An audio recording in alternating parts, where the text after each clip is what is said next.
Salut Ida, ça va bien? Ah, je vois que Joël est là. Salut Joël, ça va bien? Donc, salut Julien, on se connaît pas, mais c'est bien d'être là. Donc, je vais vous parler dans très peu de temps, là, juste le temps de me coordonner sur ces fameux mystères qui existent encore dans la vallée de Bisoko. Parce que le problème, c'est que les gens pensent en fait que l'affaire s'est réglée avec les différentes explorations qui ont été faites. En fait, ce qu'il faut retenir de ce qui s'est passé en Bosnie-Herzégovine, pas seulement les expéditions que j'ai faites en 2013, 2014 et 2017, mais surtout ce qui a été fait par tout le monde, par tous les gens qui ont travaillé, de Bertolis, il y a bien sûr Semiros Managic, le découvreur de la vallée, mais il n'est pas le seul. Il faut savoir qu'il y a eu à peu près une soixantaine d'expéditions qui ont réalisé des expériences, qui sont allés faire des fouilles, qui sont allés voir un petit peu ce qu'il y avait à voir. Je pense qu'effectivement, mon expédition a été parmi celles qui ont fait le plus de taf, quoi. Mais il faut dire qu'on avait quand même investi un sacré paquet de pognon dans cette expédition. On avait donc des instruments de mesure, des moyens d'investigation, des moyens de contrôler les fameuses ondes électromagnétiques, les ondes ultrasons. Donc je veux dire, on avait vraiment beaucoup de matos. Alors il se trouve que c'est vrai que on en parle un petit peu moins, la Bosnie on en parle même pratiquement plus. C'est resté un petit peu de côté par rapport aux différentes actualités qui se sont écoulées depuis 2017 notamment, et le public s'est quand même relativement désintéressé du lieu. Ceci dit, quand on a fait notre expédition là-bas, et on l'a fait de manière extrêmement précise pendant plus de 14 jours, ce qu'on a trouvé là-bas, ce que je vous ai décrit d'ailleurs dans ce bouquin, là, vous devez le connaître, je le montre par là, voilà, voilà Bisoko.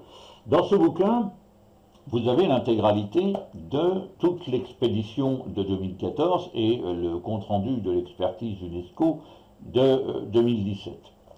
Tout ça pour dire que donc l'expédition que j'ai fait là-bas n'est pas considérée comme un voyage touristique et encore moins comme une élucubration d'un particulier qui serait allé voir un petit peu de quoi il en retourne en n'ayant absolument aucune connaissance en archéologie, en histoire, en architecture, j'en passe et des meilleurs.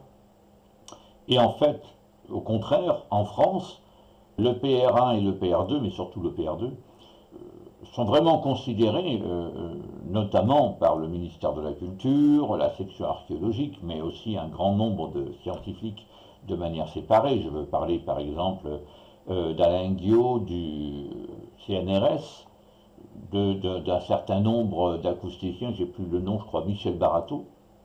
Ce sont des gens quand même qui ont pris en considération les travaux qui ont été faits, ils se sont bien rendus compte qu'il se passait quand même quelque chose là-bas dans cette vallée. C'était pas une élucubration et contrairement à ce que l'on peut croire, c'est pas des collines naturelles au sens que un grand nombre de ces singularités ont en fait été littéralement taillées, terraformées, on dit en général dans le langage, terraformées par quelqu'un. Et ce quelqu'un, pour la partie, par exemple, de la pyramide du Soleil, ça remonte à plus de 24 800 ans, c'est-à-dire plus de 20 000 ans. Vous imaginez 30 secondes. 20 000 ans avant la civilisation égyptienne telle qu'on la connaît, hein, je veux dire de la 5e à la 20e dynastie. C'est tout à fait particulier. Et assez particulier pour savoir qu'en fait, il y a une certaine traçabilité, entre guillemets, entre cette région de Bosnie-Herzégovine située en Europe centrale et Sumer. On a pu prouver, ça a été prouvé, que les Sumériens n'étaient pas d'origine sémitique, c'est-à-dire plutôt à consonance asiatique, mais bien des Caucasiens, donc des gens au profil occidental, on va dire, qui se sont, pour une raison encore ignorée, installés au beau milieu d'un bassin sémitique pour créer Sumer et tout ce que l'on peut imaginer. Donc, on peut penser à une filiation, via la Turquie d'ailleurs, hein, via l'Anatolie, toute cette région-là, entre la Bosnie-Herzégovine et Sumer. Et surtout, ce qui est le plus intéressant, c'est pas tellement tout ce qu'on a trouvé. Effectivement, on a trouvé des collines terraformées, parfaitement orientées en fonction des points cardinaux. Ce sont aussi des lieux qui ont été visiblement aménagés plus d'une fois. Comment dirais-je? Par exemple, pour la pyramide du Soleil, si vous prenez le flanc ouest, vous allez vous apercevoir qu'il y a une rampe. Alors les gens disent, ouais, c'est pas une pyramide parce qu'il y a une rampe. Mais non, mais il y a une rampe. Mais c'est pas la seule pyramide qui a une rampe. Il faut même savoir que les pyramides du Gizeh ont eu une rampe, le temps au moins qu'on les construise. Donc, et cette rampe amène vers des escaliers, des contre-marches. Et si on les prend, on ne peut plus, hein, parce que c'est complètement détruit, mais si on pouvait les reprendre comme ils avaient été construits à l'époque, on atterrirait en haut d'une pyramide tronquée, donc pas une pyramide qui a son apex, comme par exemple la pyramide de Khéops, hein, une pyramide plutôt de type comme les Mayas par exemple, parfaitement orientée à l'est, et quand vous êtes exactement sur le plateau de la pyramide du Soleil, vous êtes très exactement orienté à l'est dans la direction du lever du Soleil, ce qui est pratiquement l'orientation de toutes les constructions en général, qu'elles soient précolombiennes ou qu'elles soient égyptiennes, sumériennes, etc. La majorité du temps, c'est orienté en direction de l'Est. Moi, j'ai ma conviction, c'est-à-dire je pense savoir pourquoi à l'Est, pas seulement pour le lever du Soleil, hein, c'est une très belle symbolique, mais je pense que ça va plus loin que ça, de même que la grande majorité des monuments comme ça sont tous comme par hasard orientés selon le baudrier d'Orion, hein, le baudrier de la constellation d'Orion, quel que soit l'endroit où en général ces pyramides sont construites. Je veux dire, bien sûr, on peut parler de la constellation d'Orion sur le plateau de Gizeh et les trois principales pyramides, mais on retrouve aussi ça en Amérique du Sud et en Amérique centrale, et on trouve ça aussi en Chine. Il y a toute une région du Xinjiang où vous avez des pyramides qui sont pourtant pas des pyramides au sens hyper anciennes, hein. En tout cas, on ne peut pas prouver qu'elles le sont véritablement antédiluviennes. Mais, pareil, pour une raison qui ne s'explique pas, il y a enfin pas aujourd'hui, il y a un véritable mystère sur le pourquoi toutes ces pyramides retiennent le repère mnémonique de la constellation d'Orion. Alors, à travers les carnets de Wesley, à travers les différentes recherches faites sur l'Agartha et Shambhala, j'ai bien une réponse. Je ne vais pas vous la donner ce soir, parce qu'on est en train de parler de la Bosnie et pas de l'Agartha. Et vous verrez que c'est pas anodin, la constellation d'Orion, et plus particulièrement le baudrier d'Orion, et dans le baudrier d'Orion, l'étoile centrale Al-Nidam. Ceci dit, au niveau de la Bosnie, il y a quand même des choses, en dehors de la partie archéologique, qui restent complètement hallucinatoires. C'est le fait que la pyramide du Soleil et le tumulus de Vatnika ont une particularité que les autres singularités tout autour dans cette vallée n'ont pas. À savoir, la pyramide du Soleil, c'est dingue, même moi j'y ai pas cru au moment où on partait, enfin je me suis dit, bon, c'est quand même un peu lourd, un peu gros, un peu, hein, cousu de fil blanc, comme on dit. Une onde électromagnétique qui part directement à la verticale de la pyramide du Soleil.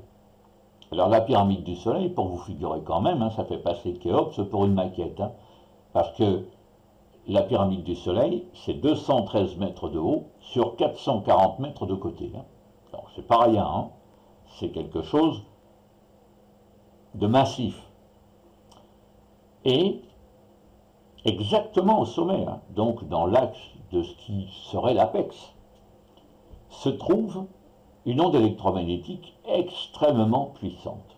Alors, j'ai communiqué surtout sur le net à travers BTLV, à travers Fréquence Évasion et à travers Nurea TV, les traductions faites par les enregistreurs de fréquences ultrasons, les traductions des fréquences ultrasons.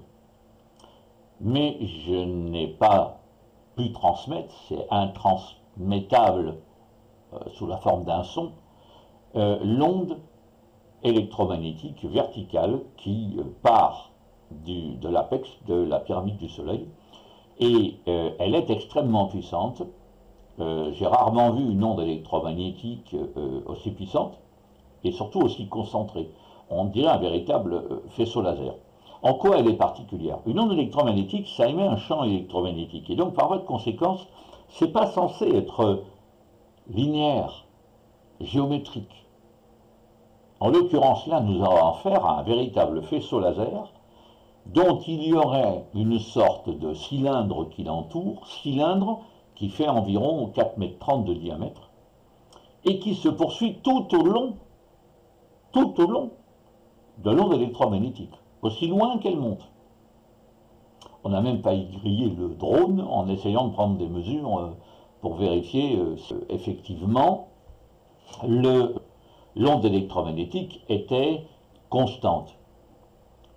Le pire de cette onde électromagnétique, c'est que non seulement elle est constante, mais en fait elle ne l'est pas vraiment, elle est exponentielle, en clair.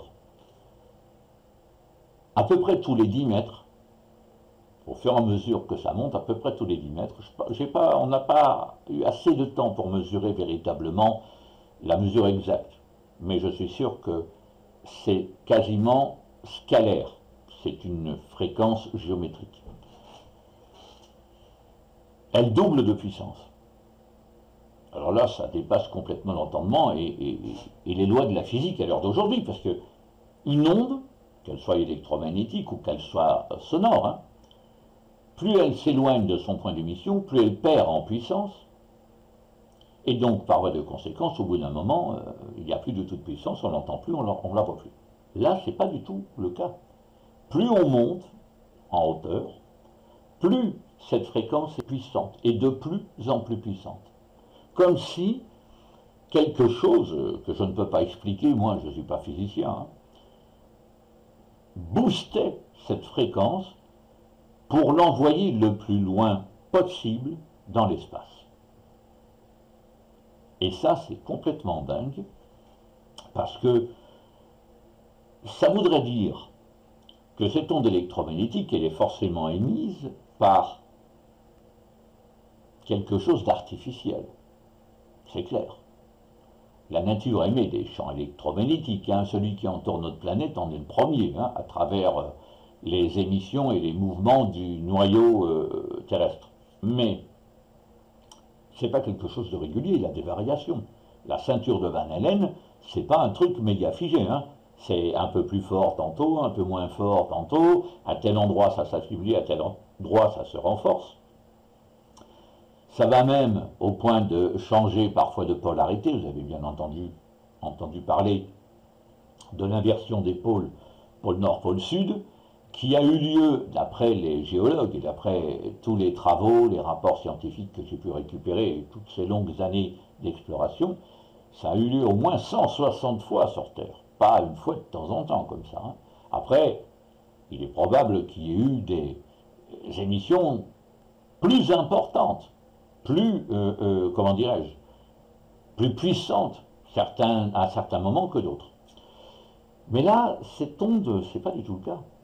Elle est absolument constante. Et ce qui est énorme, c'est qu'en 2013, j'avais un matériel, on ne peut pas dire succinct, mais enfin, c'était du bon matos quand même, mais ce n'était pas un matos qui avait une précision telle que je pouvais mesurer, comme ça a été le cas en 2014, le fait que l'onde, un an plus tard, elle n'avait pas bougé.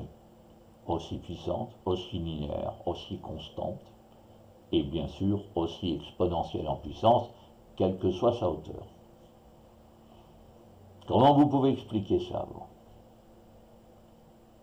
Quand on a essayé de mesurer, du coup, le point zéro, c'est-à-dire on a considéré la valeur moyenne de sa puissance, on l'a mesuré grâce à un appareil qui nous permettait de la mesurer, et on a considéré que le point au sommet de l'apex ne pouvait pas être le point zéro, mais un point dans les points d'augmentation, en quelque sorte des pointillés posés les uns sur les autres.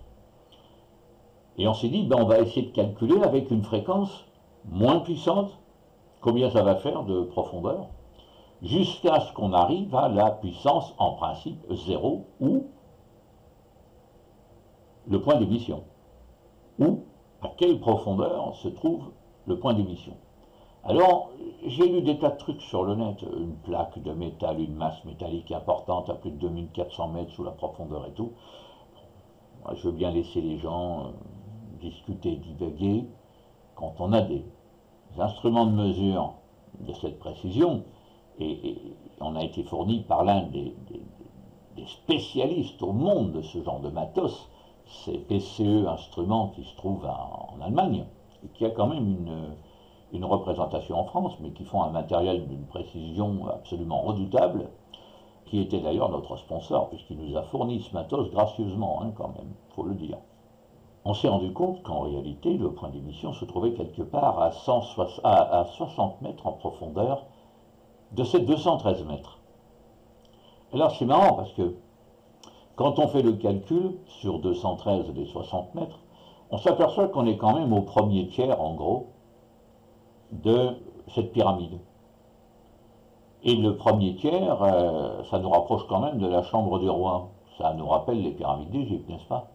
C'est d'autant plus que la chambre du roi et le côté sarcophage en Égypte, j'y crois, mais alors même pas une seconde. Et il suffit de regarder, c'est quand même un monument qui est dénué complètement de toute peinture, de toute décoration, enfin de tout ce qui constitue en général un tombeau.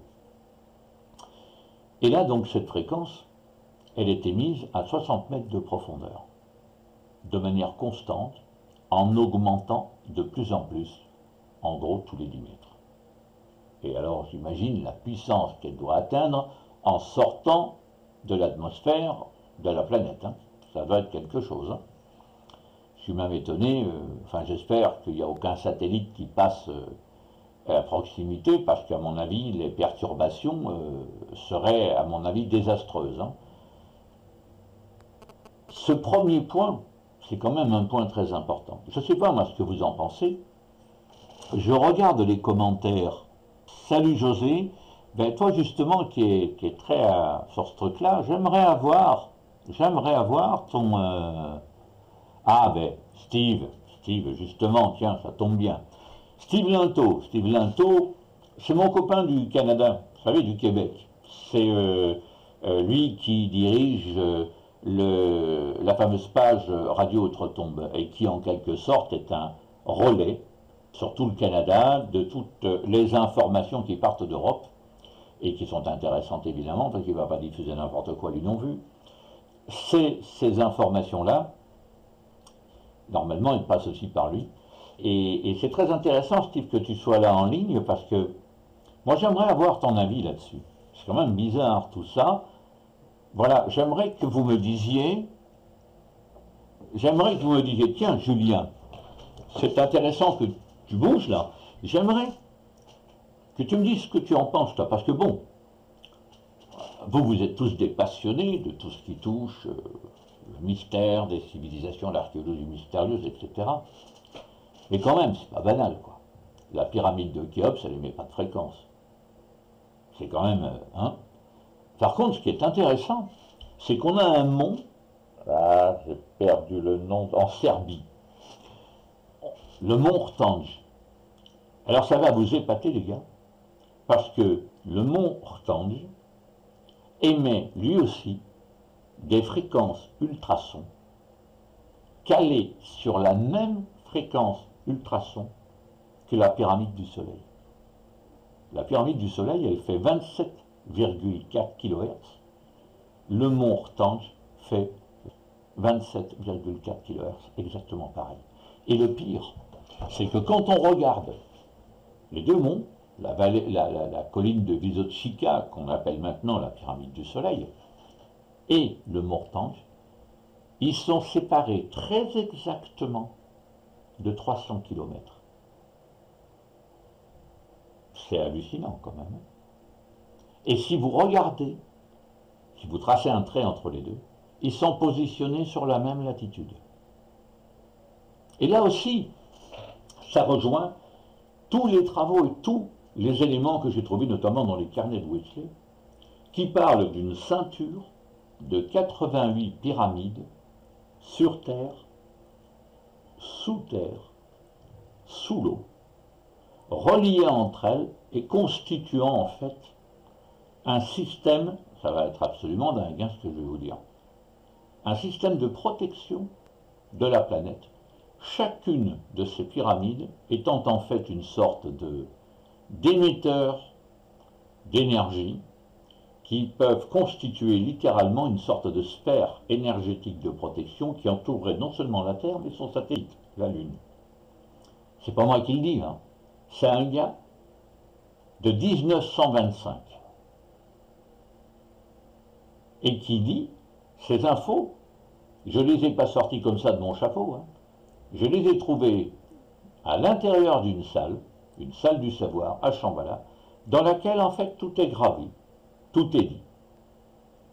Et là, Archange, pyramide du Soleil, 300 km exactement, même latitude, j'avoue que c'est pas mal, quoi.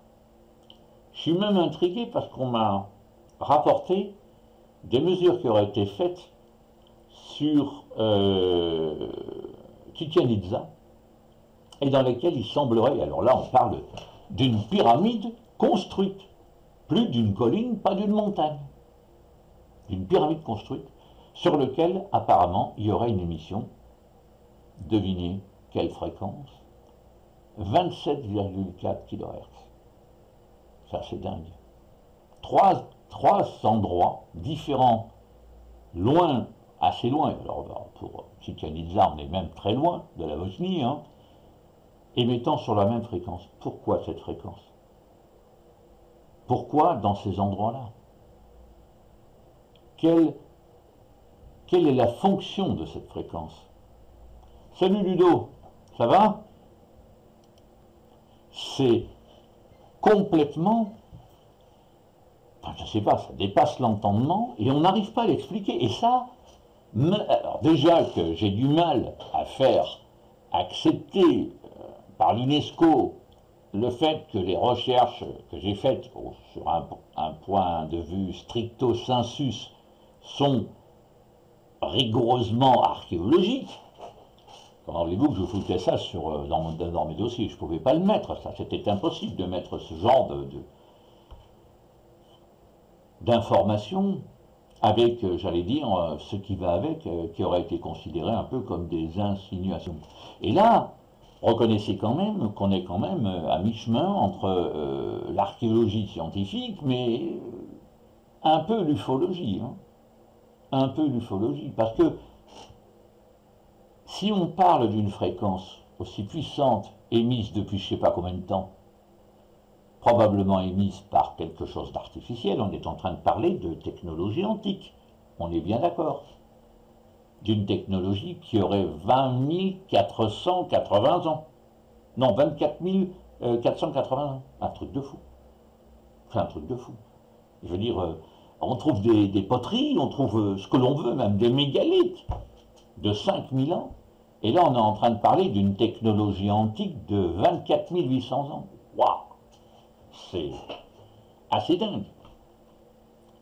Et si ça s'arrêtait là, parce que là je vous ai brossé le tableau, on va dire vite fait, de la pyramide du Soleil, mais la pyramide du Soleil, je vous rappelle que Albert Fagioli, qui est un radiesthésiste, mais pas n'importe quel radiesthésiste, attention, Albert a une différence avec les gens qui font ce genre de métier. La plupart sont sourciers, ils vont chercher des sources de flotte, quoi.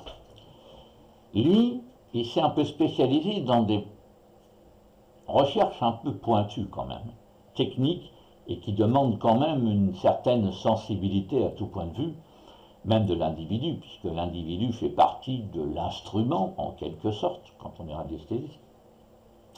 Et que Albert Fagioli, c'est quelqu'un qui a quand même retrouvé des vestiges de château fort dans un endroit que le DRAC, la Direction régionale des affaires culturelles, section archéologie, ignorait. Comment se peut-il que le ministère de la Culture n'ait pas souvenance qu'à cet endroit, il y avait des châteaux. Ben, c'est con, mais Albert, lui, les a trouvés. Et il n'est pas le premier ni le dernier. Il est allé chercher toute une série de monuments, trouver toute une série de salles secrètes, de passages souterrains. Et bien sûr, quand on l'a mis au défi d'explorer la vallée de l'Isoko, il a trouvé toute une série de salles souterraines, de passages souterrains, et du côté de Mostar, il y a la possibilité d'un temple entier enterré. Alors évidemment, en 14 jours, c'était impossible de réaliser ça. En 14 mois, si vous voulez. En 14 jours, c'est pas possible. Quand on est parti, en 2014, qu'on avait achevé notre expédition, et surtout qu'on avait achevé nos sous, on n'avait plus rien, il fallait rentrer, on s'est aperçu, à un moment où on a fait un tour de la pyramide du Soleil, de la possibilité d'une des entrées avérées. C'est-à-dire qu'on a vu quelque chose qu'on pense est une entrée, et qui correspondrait, à 50 mètres près, à l'un des points trouvés par Albert, et qui pourrait être l'entrée de cette pyramide. Parce que, non seulement ils ont terraformé une colline, mais ils l'ont creusée probablement, et ce qui expliquerait d'ailleurs qu'il y ait quelque chose à l'intérieur par 60 mètres de fond. Reste, vous l'avouerez, c'est quand même un petit peu risqué d'aller se balader dans des conduits de 24 800 ans, jamais entretenus depuis, qui doivent tenir par l'opération du Saint-Esprit, et que aller jusqu'à une profondeur de 60 mètres sous cette colline, avec tous les ruissellements, enfin tout ce qu'on peut imaginer à l'intérieur de ces tunnels, ça nécessite une bonne dose d'inconscience ou un matériel de fou furieux pour étayer tous les 4 mètres le tunnel, de manière à être à peu près sûr de ne pas devenir les premiers pharaons de Bosnie-Herzégovine. Hein. Donc, très intéressant de ce côté-là, de savoir qu'il y a du construit dans la pyramide du Soleil. Ce qu'on avait déjà trouvé dans le labyrinthe de Ravné, hein, puisque si vous avez lu mon bouquin, et si vous avez par exemple acheté le DVD, celui-là, vous savez, dedans là, vous avez toutes les photos, je ne sais pas si je vois bien avec la caméra, hein, vous avez toutes les photos là-dedans, toutes les photos de l'expédition EPR1, EPR2. C'est-à-dire que quand j'ai affirmé quelque chose à l'intérieur de mon bouquin, je l'affirmais comme ça. Mais là, les enfants, c'est de la photo, c'est de la preuve par l'image. Et vous allez voir à l'intérieur le fait que les tunnels de Ravné, ce n'est pas des trous creusés dans la terre et c'est très loin d'être une mine. Moi, je connais personne qui construit des tunnels en pierre, parfaitement lissés, avec une forme, vous voyez, ça fait ça, hop, et un demi-cercle. Et c'est partout. Hein. Alors, comment on l'a trouvé? Ben, nous, avec l'équipe, on a creusé un peu plus que la normale sur les deux côtés où il y avait de la terre, pour essayer de mettre la main sur du construit. On était déjà persuadés, nous, qu'il y avait quelque chose de construit dans ce tunnel. Et ces tunnels sont encore plus vieux que la pyramide. Hein. Je vous rappelle que le tunnel, enfin le labyrinthe de Ravné, ça a 31 000 ans. 31 000 ans. Ça a été construit il y a 31 000 ans. Il faut réaliser. Je ne peux pas me croire à la préhistoire. Excusez-moi, hein, je vais faire négationniste de ce côté-là, mais je ne peux pas y croire. Ça, comment on pourrait imaginer, 30 secondes, qu'il y a eu des civilisations surévoluées, qu'on est devenu de parfaits abrutis, puis ensuite qu'on a réévolué par une civilisation évoluée. Il faut être 30 secondes logique. Il faut être 30 secondes logique. Bien sûr que l'histoire peut être circulaire. Il y a pu y avoir plusieurs grandes civilisations qui, chacune à leur tour, sont nées, se sont développées, ont eu leur apogée, puis leur déclin. D'accord. Enfin, celle-là, elle datait d'il y a 31 000 ans, c'est quand même pas il y a des centaines de milliers d'années. À l'échelle géologique de la Terre, c'était hier, quoi. Donc, je veux dire, encore une fois, beaucoup d'énigmes dans le labyrinthe. Et là aussi, tout le système qui fonctionne dans le labyrinthe, que j'explique dans mon livre, hein, tout ce système montre une technologie, notamment tout le système de ventilation, une technologie que même nous, on n'utilise pas dans les mines. Dans les mines de charbon et tout, on a des ventilateurs, un matos électrique, un bouffeur d'énergie, comme c'est pas autorisé pour aller ventiler d'un côté et évacuer l'air vicié de l'autre côté. Là, tout le système a été conçu, dessiné, à partir de figures aérodynamiques, d'architecture aérodynamique, qui reprennent pratiquement toutes les lois de l'aérodynamique, mais qui permettent de construire un système de ventilation où il n'y a pas la moindre pièce mobile, et il est alimenté par absolument aucune énergie. Pourtant, l'air qui entre dans le labyrinthe Ravenet est refroidi 10-12 degrés, l'eau est à 10 degrés, l'eau dedans est à 10 degrés, donc à peu près à température constante par rapport à l'ambiance atmosphérique, mais surtout, on est censé, tous les X mètres, de prendre 1 degré de température au fur et à mesure que l'on s'enfonce dans le sol. Eh bien là, pas du tout. Il fait 12 degrés de l'entrée des tunnels du labyrinthe Ravenet au plus profond des tunnels du labyrinthe Ravenet, même température et surtout, même densité de l'air, même atmosphère. On ne manque pas d'air. Pourtant, il n'y a aucun puits de ventilation. Et à l'heure d'aujourd'hui, l'équipe de Dr Osmanagic a pénétré là-dedans à au moins 1200 mètres. Et ce que vous ne savez pas, mais tout le monde ne vous l'a pas dit, alors il faut quand même que je vous communique là-dessus. Le labyrinthe Ravenet est un réseau de tunnels où ces tunnels s'entrecroisent parfois pour se rejoindre dans d'immenses, d'immenses. Il y en a qui sont très modestes, mais plus on s'enfonce, apparemment, plus ça devient gigantesque. Espace circulaire, dans lequel il y a des mégalithes, et dans ces mégalithes semblent émettre une énergie qui fabrique des ions négatifs qui sont extrêmement sains pour le corps humain. Et tout le système de ventilation répartit ces ions négatifs, au lieu de les laisser concentrer à côté du lieu d'émission. En fait, tout ça, c'est une sorte de courant d'air qui se crée et qui fait diffuser tous ces ions à l'intérieur des tunnels et de plus en plus profond, très profond. Toujours pareil, qui a imaginé ça?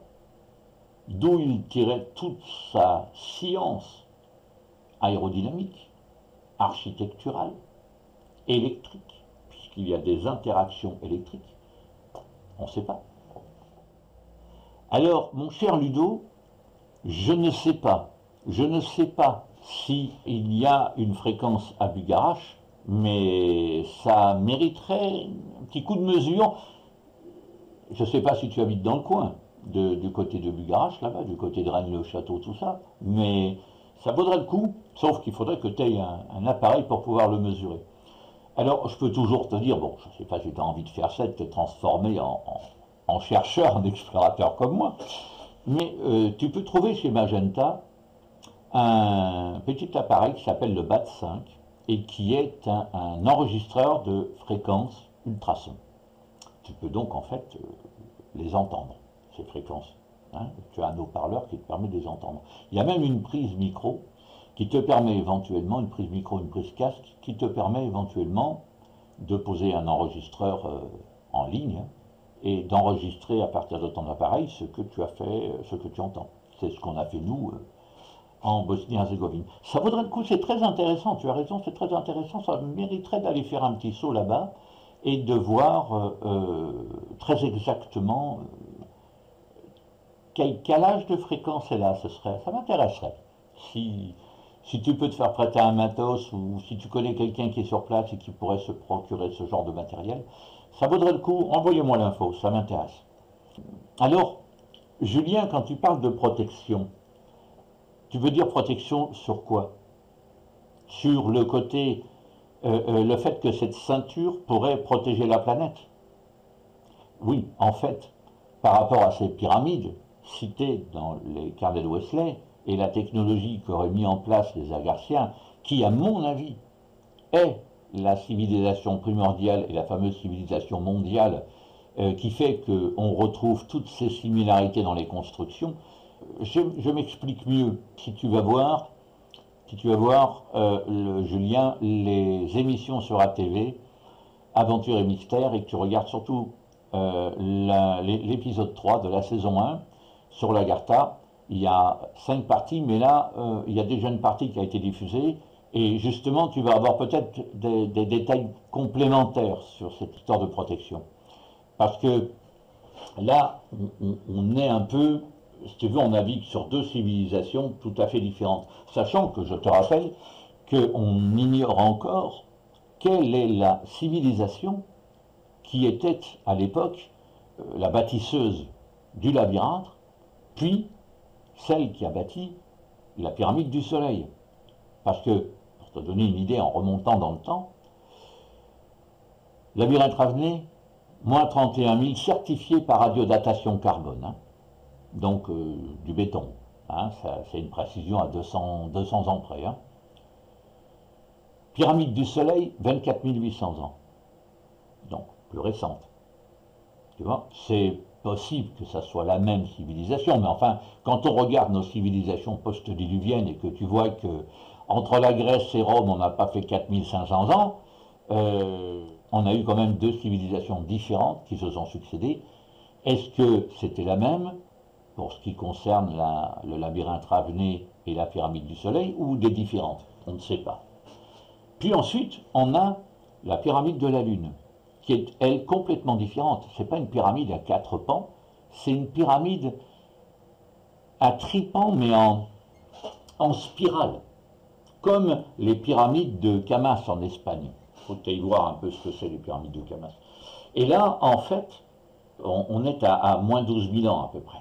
Tu vois, on est pratiquement contemporain de ce qu'était Atlantis.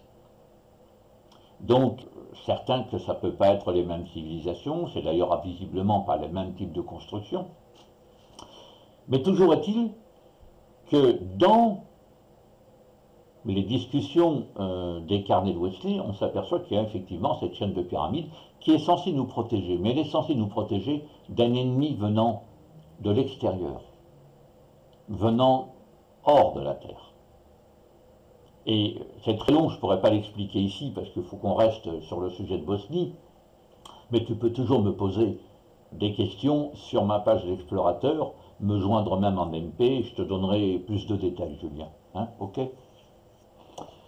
Alors, mon cher Steve, il doit y avoir une source d'énergie. Ah, ben oui, ben évidemment que l'onde électromagnétique est forcément alimentée par une énergie, mais je vais te dire une chose, cette énergie, elle est construite naturellement.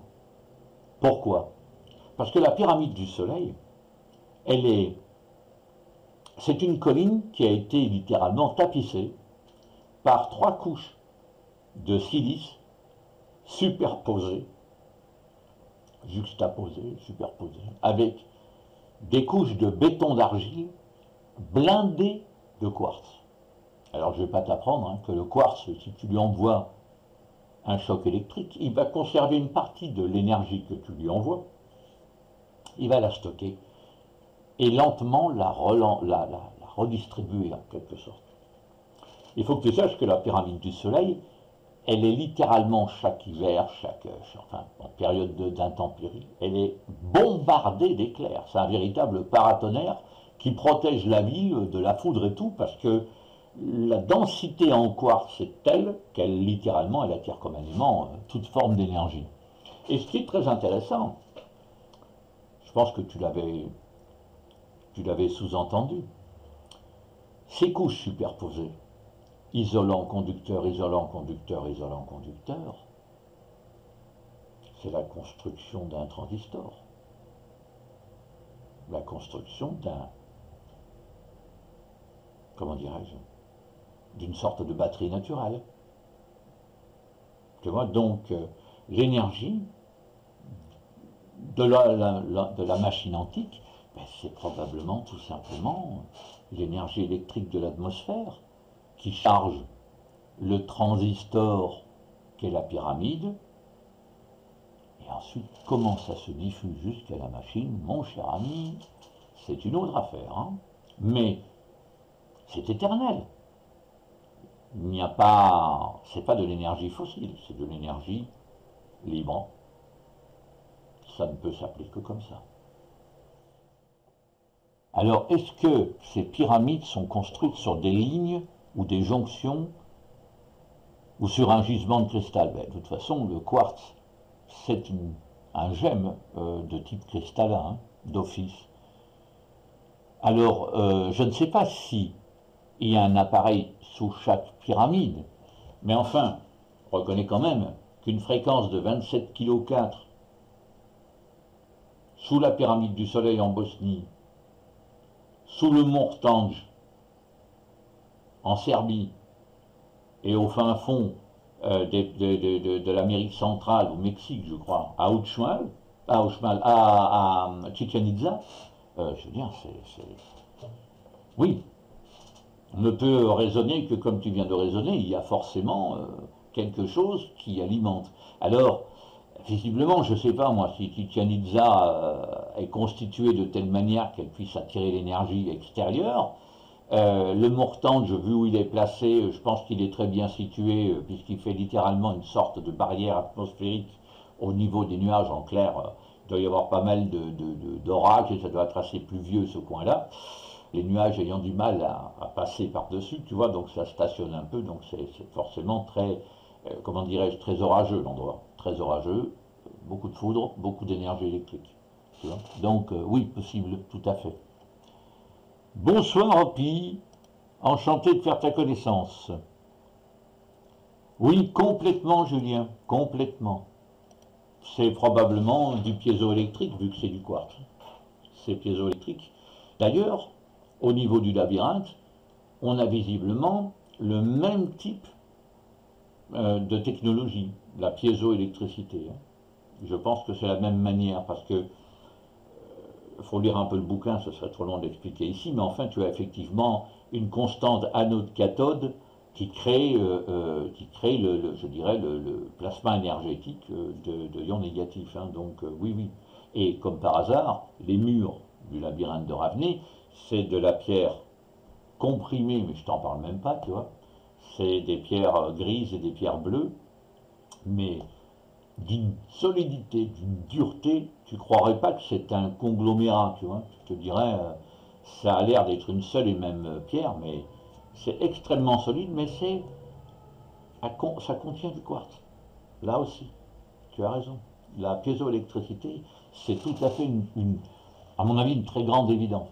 Donc, c'est vrai que là, on a déjà, pour la pyramide du Soleil, on a déjà, vous voyez un peu le nombre d'énigmes et le nombre de choses qui ne s'expliquent pas. Alors, comme je vous l'ai dit, hein, 27,4 kg sur la pyramide du Soleil, ok, enregistré. Mais reproduit 3 fois dans le monde, ça commence à faire un peu beaucoup. Et heureusement qu'on n'a pas mesuré tous les endroits, qu'on n'a pas décidé de faire le tour de toutes les pyramides pour vérifier s'il n'y avait pas une émission ultrason et une émission électromagnétique partant de l'une ou de l'autre. Hein. Donc ça, c'est encore des choses qu'il faudrait vérifier. À côté de la pyramide du Soleil, à côté du labyrinthe Ravenay, à côté de la pyramide de la Lune dont je viens de vous parler, il y a une autre énigme. C'est que il n'y a pas d'onde électromagnétique qui est émise à partir du tumulus d'Obratnica. Mais là encore une fois, on a au tumulus d'Obratnica 2 fréquences ultrasons. Pas une, 2. Et vous allez me dire, bon ben ok Domi, il y en a 2.